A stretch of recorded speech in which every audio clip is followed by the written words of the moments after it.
आज मु नहीं आसी एकदम ट्रेडिशनल ओडिया रेसिपी तोड़ी लुणी सुकुआर बेसर एक नुआ ढंगरे जहाकू पखाल सांगरे खाइबार मजा किछि नियारा आम ओडिया मानक पाई।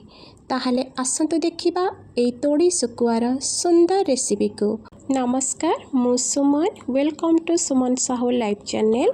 ताहले चलंतु देखिनेबा ये होची तोड़ी सुखुआ जहाको प्रथमे भल भाबरे काटी नेबा। काटिला बेले या भितर बहुत सारा ए भले किछि बाहरिबो जहाको आमे प्रथमे भल करी सफा करि नेबा। सफा करि सारिला परे एहाको पीस पीस बा खंड खंड करी काटी नेबा। देखंतु मु एहाको एई भली भाबरे पीस पीस करी काटी नेइछि। एबे एहाको भल भाबरे धोई नेबा। जहाको मु भल भाबरे धोई नेइछि। एहा परे कड़ाई बसाई आगे तेल देबा। देन गरम तेल रे एही पीस गुडी को पकाई भल भाबरे टिके फ्राए करि नेबा। हाँ, फ्राए करने समय रे ध्यान रखिबे एहाको अधिका समय फ्राए करिवे नाही, कारण अधिका समय फ्राए हेले सुकुआ बहुत टाण बा हार्ड लगे जहा खाइबा को मजा लागेनी। तेणु वर्तमान ताती थिबा बा गरम थिबा पैन बा कड़ाई रे एबे आमे बेसर ढालिबा। एही बेसर रे मु 3 चमच सोरिष 1 चमच जीरा को भल भाबरे पेस्ट करि नेइछि एवं लंका रसुण आउ पियाजर छेचा करी एही बेसर रे मिक्स करि नेबा।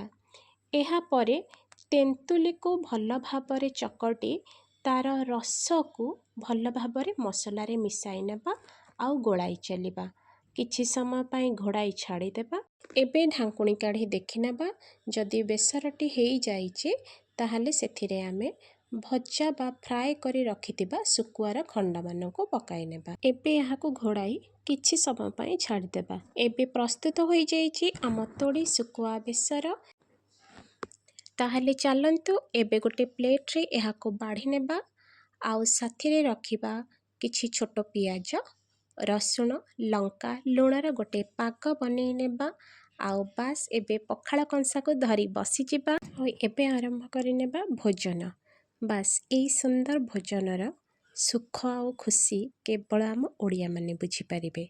सतरे पखालर शांति आउ कोथिरे मिलेनी आम ओडिया मानक पाई। कौन ठीक कहली तो?